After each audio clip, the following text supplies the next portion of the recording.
Are you accidentally throwing away profits every time you list something on eBay or walk past the jewelry counter at the thrift store? Today, I'm going to share with you the top 10 jewelry selling mistakes that can be losing you money every time you're out thrifting or listing things on eBay, and how to fix them.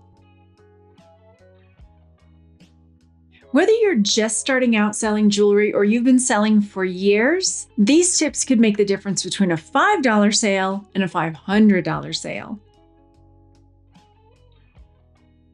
And make sure you hit that like button if you've made any of these mistakes, because guess how I learned them? I've made them all myself. Mistake number 1 is skipping the research.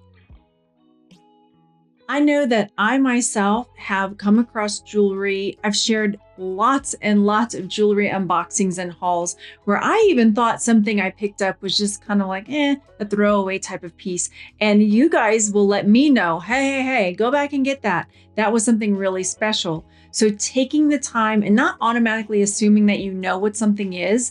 I'm usually pretty good about that. I know some things, but I know that as much as I do know, there's that much more that I don't know. And taking that second look at everything, which can be time consuming, but so worth it when you're talking about selling something for $10 or $11 that ends up being worth $200 or $300.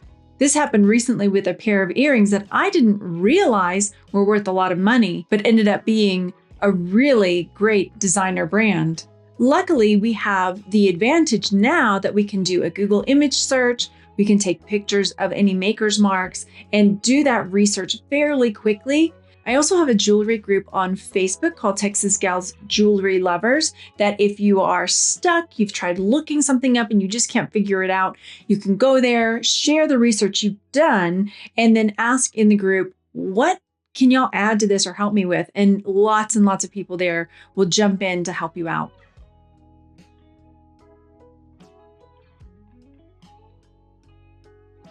Mistake number 2 is ignoring or not recognizing unmarked gold and silver. There can be gold and 925 sterling silver pieces that are unmarked, and there's lots of different reasons that this could happen. One, they may be vintage. They might be from another country. They might be a piece that was made in a studio as a practice piece. Or sometimes there are marks. I found a pair of earrings that had Egyptian gold jewelry hallmarks, and I didn't know what they were, but instead of ignoring them, I took a photo and looked them up and found out that they were indeed gold. Another quick test that you can do is check it with a magnet. Most of the time, gold or silver will not be magnetic. There are rare cases that it will be. And then having a gold and silver acid testing kit, they don't cost that much. Get a pair of gloves, and then you can test any piece of jewelry that you're not quite sure about to see if it tests for silver or gold. Because listing something that is silver or gold, thinking that it's just a costume piece and not worth that much, and is actually worth a lot of money, can definitely be a big kick in the teeth, especially if you find out about it later. Mistake number 3 is poor photos. The saying that a picture is worth 1,000 words is accurate for so many reasons. If you've got an amazing photo of your jewelry, it's going to sell a lot more quickly than a photo that is blurry or maybe doesn't show all of the details. There's so many reasons to take the time to really perfect good jewelry photography. Not only will it sell your piece, it will also make you look like a more established and reputable seller. So those bad photos can really kill your sales. And I know from experience that I've had to go back and retake photos. When I scan through my store and look to see like, why isn't this sold yet?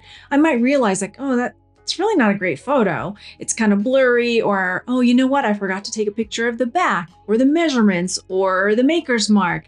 So making sure that you've got all the aspects of the piece of jewelry in your listing can let the buyer know that you're a safe seller and that they can trust what they're getting from you.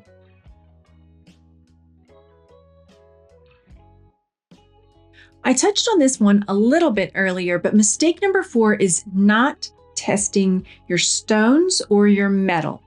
If you list a piece of jewelry as something and it turns out not to be what it is, say you list it as a ruby and it's a piece of red glass, when your buyer gets that, they are going to return it. They will likely leave you a bad review, and that can really hurt your standing on whatever platform you're selling on. So taking the time to test your gold and your silver, taking the time, if you can afford to get a Presidium gem tester to test that, and if not, taking it somewhere to have it tested for you, especially if you think it's a nice piece. I had to learn early on to be very careful, especially listing silver or gold jewelry. You can't just use the word silver for a piece of costume jewelry because that can be misconstrued as sterling silver, and it leaves a lot up to interpretation, and a buyer, depending on what their take of what silver is, could refer to the metal purity, or it could refer to the color. So being very specific about it being silver tone, or if it's sterling silver 925, or if it's tested or it's untested. These are really important things to have in your listing. So having a gem tester, while they are very pricey, if you're really wanting to get into selling jewelry, then when you have some money saved up, it's definitely worth it if this is something you're planning on doing for the long term. Having a gem tester and having a gold and silver acid testing kit.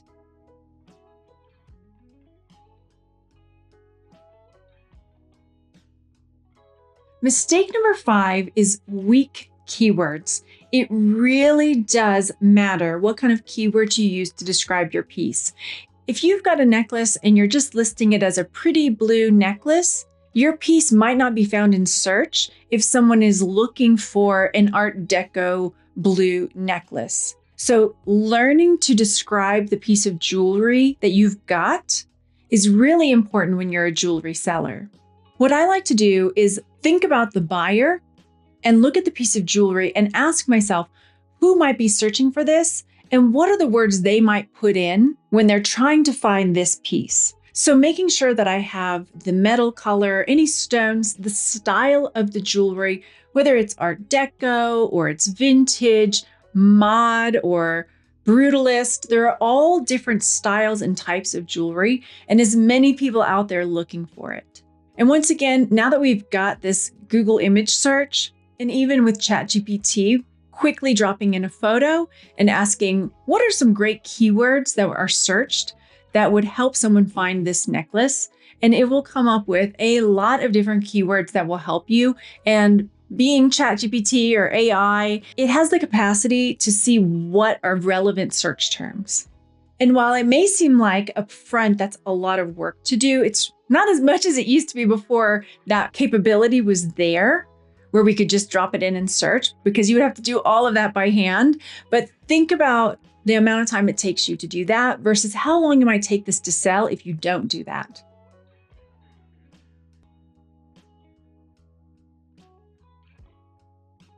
Mistake number 6 is skipping over designer signed pieces. I know that there were designers that I thought maybe didn't sell as well. And boy, did I ever learn to eat those words. For example, I thought Joan Rivers, that's just some QVC jewelry. There are legitimately Joan Rivers jewelry that will sell for hundreds and hundreds of dollars.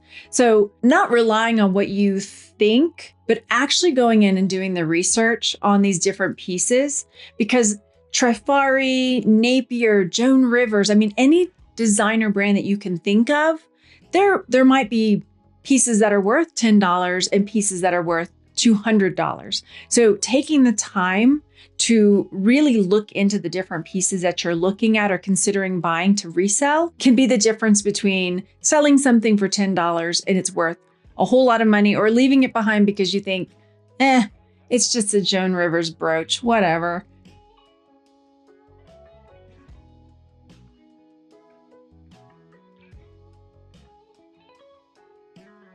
Mistake number 7 is selling valuable jewelry in lots.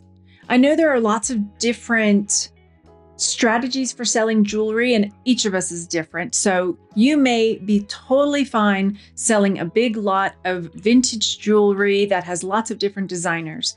But let's say you've got the jewelry that you think is like, oh, that's just the extra stuff. It's not worth anything. I'm just going to lot it up and get rid of it. That's me. And not taking the time. And again, ask me how I know this, because I miss things. This is what I say all the time. No one person knows everything. When I hear all the time, oh, thrift stores, they don't sell the good stuff anymore because they watch videos like yours, Margaret, and now they know what to buy and not put out on the floor. And like, no one person knows all things. So you might accidentally put Bakelite into your lot thinking it's just a plastic bracelet, whatever. You might put something that is a valuable designer brand because you've never heard of it into a lot, or maybe something that's unmarked into a lot because, well, it doesn't have a mark, so it's probably just junk. And while it can be time consuming, it can definitely be worth the time to look these things up. I know for myself, I don't like tangles, and I've had to really focus in and be patient and detangle chains and jewelry, because a lot of times there will be valuable gold or silver all tangled up in these little chain knots. And it's worth my time to pick it apart and get that gold out so that I can sell it separately. It is very tempting for me just to take that tangle and throw it into a lot.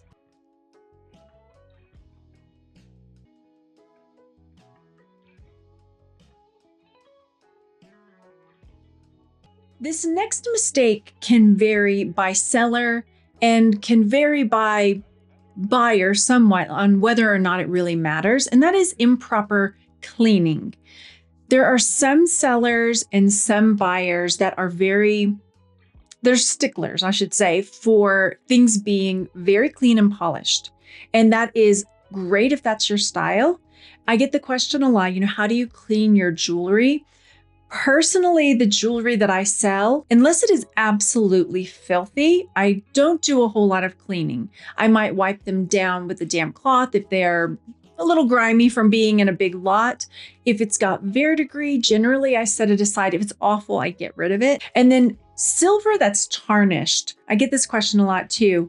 If I've got a silver piece that has some tarnish on it, most of the time I sell it as is. I don't polish it up, because there are people who like that tarnished patina on their silver. And once you take it off, it can take time for that to build back up.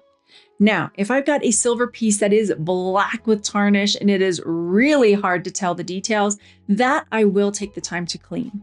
If I feel like the piece would do better with a good cleaning or a good polishing, then I'll do that. But most of the time, it's not something I spend time doing. Mistake number 9 is overlooking the niche appeal of certain items. And what I'm talking about here are weird things or funky things, like if you found a pair of earrings that were disgusting to you, like for me, I'm thinking roaches, right? If there were a pair of earrings that had roaches, like plastic, whatever, I would think gross. But there are probably people that would just love that, and it's disgusting.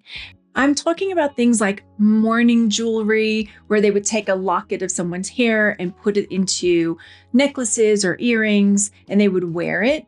Religious medallions or insects. Sometimes now you'll see things with insects in resin, or just novelty pieces. If it's weird, there's probably somebody out there that wants it. Mistake number 10 is skipping item specifics. And it kind of goes with knowing what the type of jewelry is, like Art Deco, etc. Being able to list as many item specifics as possible will help your item be found in search. And if you're putting your jewelry into the wrong category, it may get buried and lost. So taking that time, and this is something too that I have to sit down and do a little more of.